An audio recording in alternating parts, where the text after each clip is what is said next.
Hello दोस्तों, मैं संदीप आपका स्वागत करता हूं आपका अपना YouTube channel exam study SP में। दोस्तों, आज मैं जनरल साइंस से कुछ इंपॉर्टेंट क्वेश्चन लेकर आया हूं जो कि एग्ज़ाम की दृष्टि से बहुत ही महत्वपूर्ण है।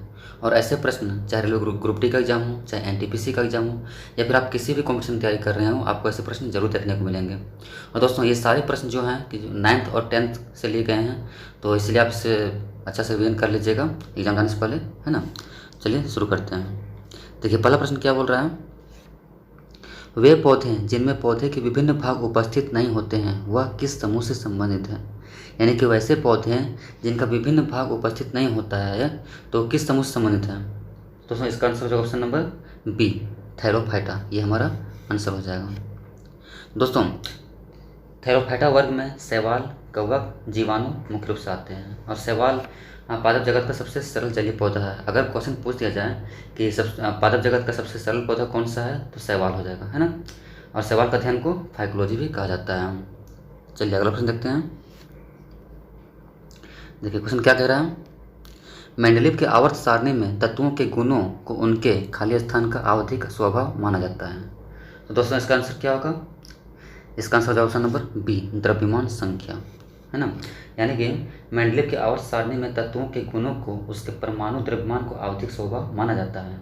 मेंडलीव रूस के रसायन शास्त्री थे और इन्होंने परमाणु द्रव्यमान को अपदार्थ का मूल तत्व माना था। दोस्तों, मोसले ने परमाणु संख्या को आवर्त सारणी का आधार भी बनाया है ना। चलिए अगला प्रश्न देखते हैं। क्वेश्चन नंबर तीसरा क्या है। देखिए, जब एक परिपथ में कई प्रतिरोध श्रृंखला में जुड़े हुए होते हैं तो करंट का मान, अब ऑप्शन है बढ़ता है, कम होता है, या आधा हो जाता है, एक ही रहता है।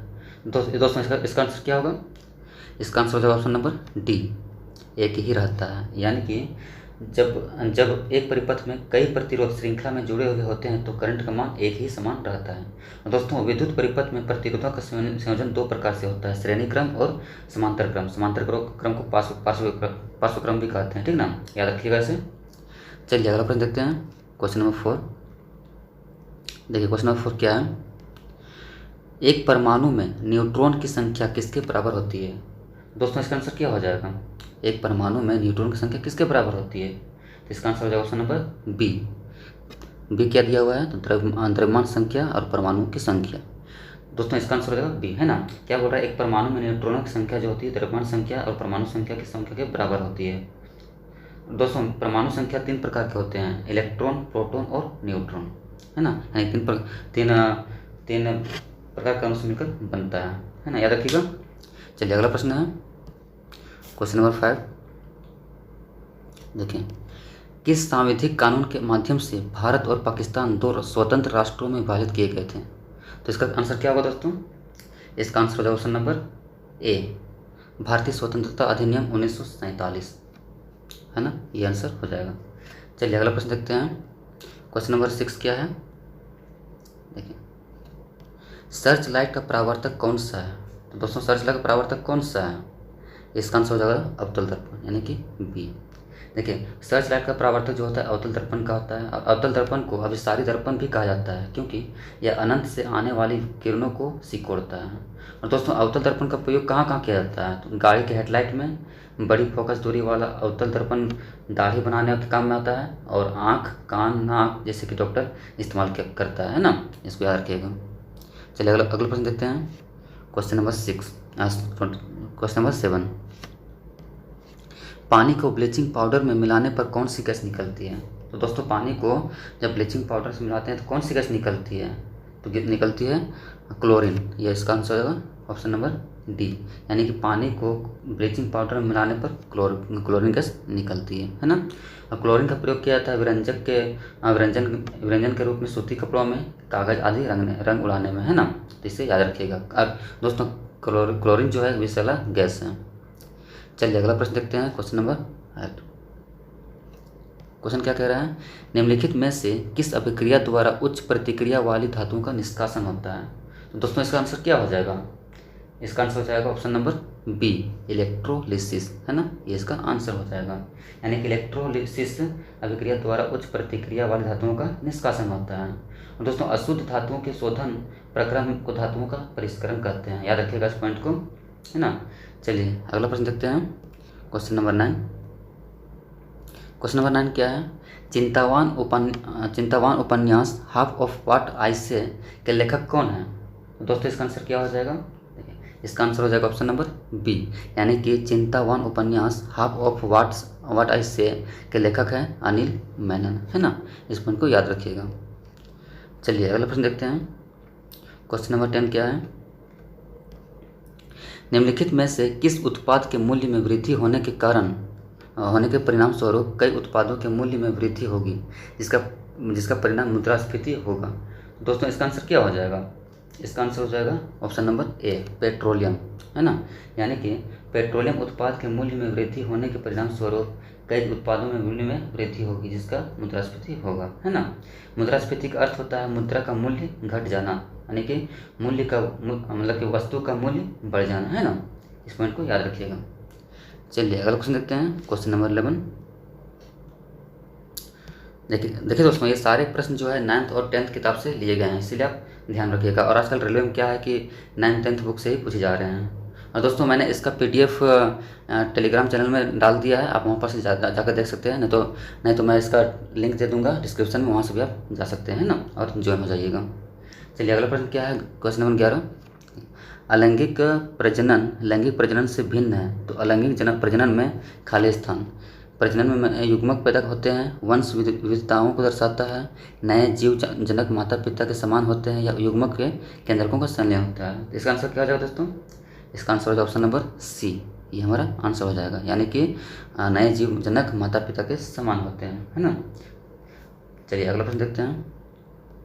और दोस्तों मैं आपको बताना चाहूँगा कि जेनेटिक शब्द का प्रयोग सर्वप्रथम किसने किया था? W वाटसन ने किया था, है ना। चलिए अगला प्रश्न क्या है? Question number 12। देखिए, उस धातु का नाम बताएं जिसे आसानी से चाकू से काटा जा सकता है। तो ऑप्शन है सोडियम, तांबा, सोना, एल्यूमिनियम।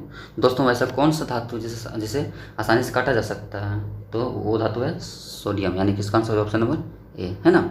इस पॉइंट को याद रखिएगा, यानी सोडियम धातु को चाकू से आसानी से काटा जा सकता है। और सोडियम मुलायम होता है, यह चांदी की तरह सफ़ेद दिखता है ना, इसे याद रखिएगा। और इसका अपेक्षित घनत्व कितना होता है? 0.97।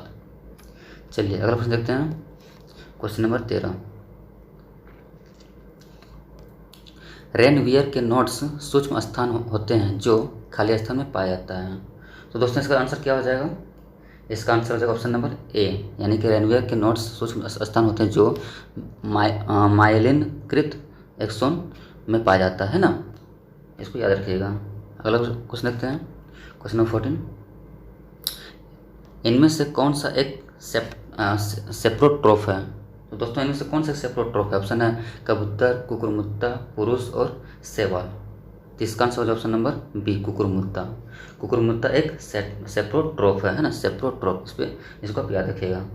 यानी कुकुरमुत्ता में सबसे अधिक मात्रा में क्या पाया जाता है? कुकुरमुत्ता में सबसे अधिक पाया जाता है प्रोटीन, है ना, ऐसे याद रखिएगा। शैवालों के किण्वन से एसिटिक अम्ल प्राप्त होता है, इस पॉइंट को भी आप याद रखिएगा, है ना। चलिए अगला क्वेश्चन देखते हैं। क्वेश्चन 15 क्या है? संवेग को किसके गुणनफल के रूप में व्यक्त किया जाता है? दोस्तों इस तरह के प्रश्न बराबर पूछ जाते हैं और आप कन्फ्यूजन की वजह से आंसर गलत मार्क आते हैं, है ना, इसीलिए आप इसे ध्यान से बनाइएगा। तो समय को किसके गुणनफल के रूप में व्यक्त किया जाता है? इसका आंसर हो जाएगा ऑप्शन नंबर सी, यानी कि द्रव्यमान और वेग के रूप में व्यक्त किया जाता है ना, इसे याद रखिएगा। समय का फॉर्मूला क्या होता है? समय इक्वल टू वेग गुणित द्रव्यमान। और समय एक कौन सा राशि है? समय एक राशि, इसका सही मात्रक होता है किलोग्राम मीटर प्रति सेकेंड, है ना। चलिए अगला प्रश्न देखते हैं। Question number 16। देखिए क्वेश्चन नंबर 16 क्या है? नकारात्मक त्वरण निम्न में से किसकी दिशा में के विपरीत होता है? तो नकारात्मक त्वरण निम्न से किसकी विपरीत दिशा में होता है? वेग, गति, बल या दूरी। तो इसका आंसर क्या आ जाएगा? इसका आंसर हो जाएगा ऑप्शन नंबर ए, यानी कि वेग, ये इसका आंसर हो जाएगा, है ना। नकारात्मक त्वरण वेग के दिशा के विपरीत होता है। किसी वस्तु के वेग परिवर्तन की दर को उस वस्तु का त्वरण कहते हैं, इस पॉइंट को भी याद रखिएगा, ये बार पूछ जाते हैं एग्जाम में, है ना। चलिए अगला प्रश्न देखते हैं। क्वेश्चन नंबर 17 क्या है? NH4 का होल टू SO4 के एक अणु में कितने परमाणु होते हैं? दोस्तों आप इस तरह के प्रश्न पढ़े होंगे, तो अगर आपको याद है बताइए। तो NH4 का होल टू SO4 के एक अणु में 15 परमाणु होते हैं, है ना। अगर याद नहीं तो इसे आप याद रख लीजिएगा, ऐसे प्रश्न हमेशा पूछे जाते हैं। चलिए अगला प्रश्न देखते हैं। क्वेश्चन नंबर 18 क्या है? देखिए क्या कह रहा है 18 नंबर क्वेश्चन, ऑक्टेक्स वर्गीकरण के न्यूलैंड्स लॉ में निम्नलिखित में से कौन सा अंतिम तत्व है। दोस्तों इसका आंसर क्या हो जाएगा, इसका आंसर हो जाएगा ऑप्शन नंबर बी यानी कि थोरियम, है ना। यानी कि ऑक्टेन वर्गीकरण के न्यूलैंड्स लॉ में थोरियम अंतिम तत्व है। न्यूलैंड्स का अष्टक नियम है, न्यूलैंड्स ने कौन सा नियम दिया था, अष्टक नियम दिया था। ये भी क्वेश्चन में पूछा जाता है ना, इसलिए आप याद रखिएगा। चलिए अगला प्रश्न देखते हैं। क्वेश्चन नंबर 19 क्या है, दी एसोसिएशन ऑफ स्मॉल बॉम्ब्स पुस्तक के लेखक कौन है जो वर्तमान में अंतर्राष्ट्रीय डबलिन लिटरेरी अवार्ड के लिए चुने गए हैं। तो दोस्तों इसका आंसर क्या हो जाएगा, इसका आंसर हो जाएगा ऑप्शन नंबर सी यानी कि चेतन भगत, है ना। चलिए अगला प्रश्न देखते हैं। निम्नांकित में से कौन सा अम्ल लाल चींटियों में उपस्थित होता है। दोस्तों ये क्या बोलते हैं, अम्ल जो होता है ना, बराबर पूछाते हैं कि इसमें कौन सा अम्ल पाया जाता है। तो इस तरह का क्वेश्चन को आप रट लीजिएगा तो ज़्यादा अच्छा रहेगा, है ना। देखिए तो इनमें से कौन सा अम्ल पाया जाता है चींटियों में, तो ऑप्शन नंबर ए फॉर्मिक अम्ल पाया जाता है ना, इसे याद रखिएगा। चलिए अगला क्वेश्चन देखते हैं। Question number 21, Pir Panjal railway सुरंग कहाँ स्थित है। दोस्तों पीर पंजाल रेलवे सुरंग कहाँ पर स्थित है, देखिए हिमाचल प्रदेश दिया हुआ है, उत्तराखंड दिया हुआ है, सिक्किम दिया हुआ है और जम्मू कश्मीर दिया हुआ है। तो इसका आंसर क्या हो जाएगा, ऑप्शन नंबर डी यानी कि जम्मू कश्मीर, यह हमारा आंसर हो जाएगा। चलिए अगला प्रश्न देखते हैं। प्रतिरोध की एसआई इकाई क्या है। देखिए दोस्तों एसआई इकाई प्रत्येक एग्जाम में, चाहे कोई भी एग्जाम दे रहे हो, आपको ऐसे प्रश्न देखने को जरूर मिलेंगे, इसीलिए आप इसे रट लीजिएगा। इस प्रकार से और भी कुछ होंगे, उसको भी आप रट लीजिएगा, है ना। तो प्रतिरोध का एसआई इकाई क्या होता है, तो इसका आंसर हो जाएगा ऑप्शन नंबर बी ओम, इसका राइट आंसर हो जाएगा। तो दोस्तों उम्मीद है कि आपको अच्छा लगा होगा वीडियो। अगर अच्छा लगा है तो लाइक करें और कमेंट करके जरूर बताएं कैसा लगा है। चलिए फिर मिलते हैं नेक्स्ट वीडियो में।